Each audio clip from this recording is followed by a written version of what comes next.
Halo semuanya dan selamat datang. Di pembahasan kali ini kita bakal bedah tuntas jebakan-jebakan finansial paling besar yang sering banget nggak kita sadari, terutama buat kita-kita nih yang lagi di usia 20-an dan 30-an.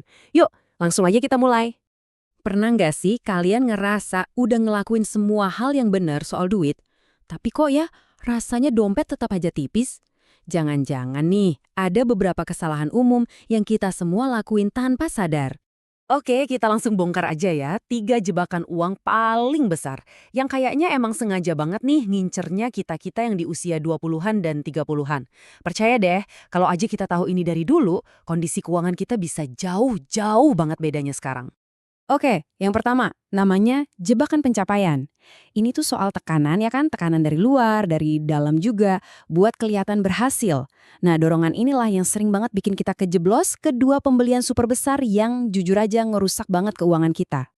Yang pertama, dan ini yang paling sering jadi godaan, adalah mobil.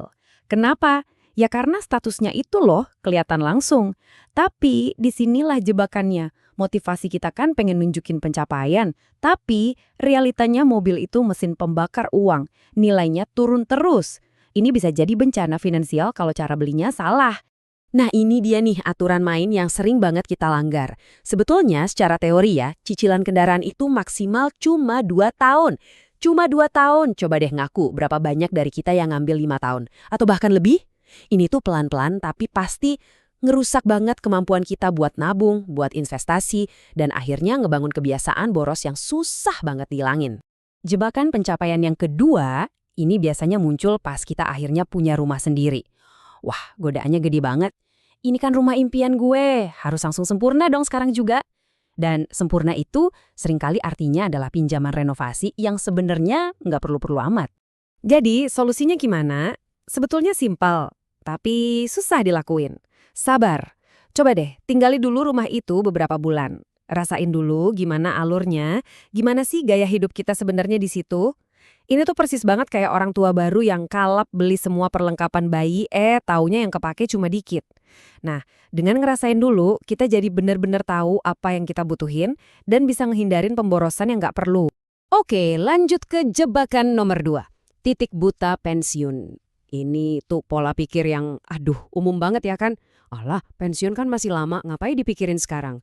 Nah ini nih, ini hambatan psikologis yang gede banget. Padahal ya, masalahnya itu bukan soal umur kita 25 atau 35. Sama sekali bukan. Ini semua tentang ngebangun otot finansial. Kalau kita nggak maksain diri dari sekarang buat mulai nyisihin, sekecil apapun itu, kebiasaan itu nggak bakal pernah kebentuk. Nanti pas kita sadar butuh, biasanya udah telat. Nah, ada satu cerita menarik nih soal ini, soal nasihat yang awalnya kedengeran aneh banget. Jadi ceritanya, pas narasumber kita baru lulus dan mulai kerja, ibu mertuanya ngasih satu saran soal dana pensiun. Sarannya apa coba? Katanya, sebisa mungkin sisihkan 50% dari pendapatan buat pensiun.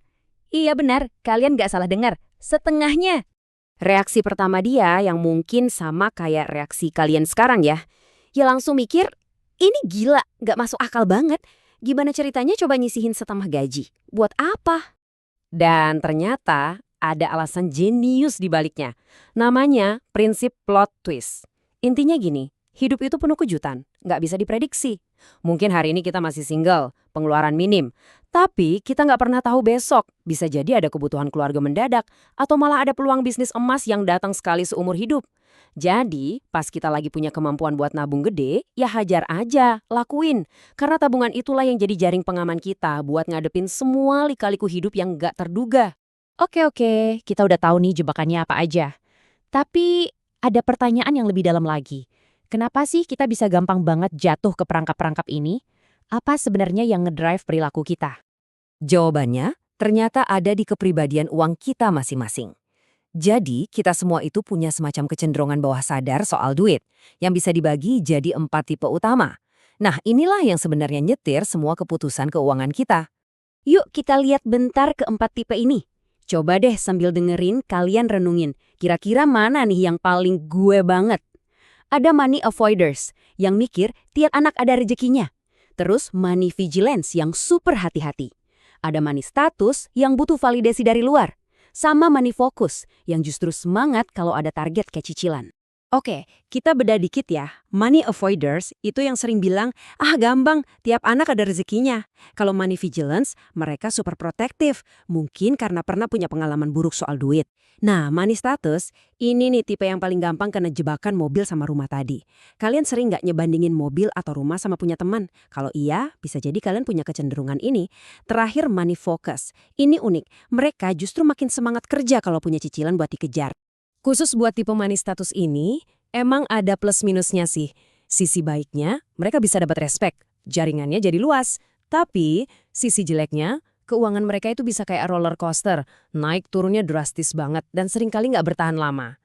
Penting banget nih buat dicatat, nggak ada kepribadian yang benar atau salah. Sama sekali nggak ada. Jadi ini bukan buat ngejudge diri sendiri, wah gue tipe yang jelek nih. Bukan gitu.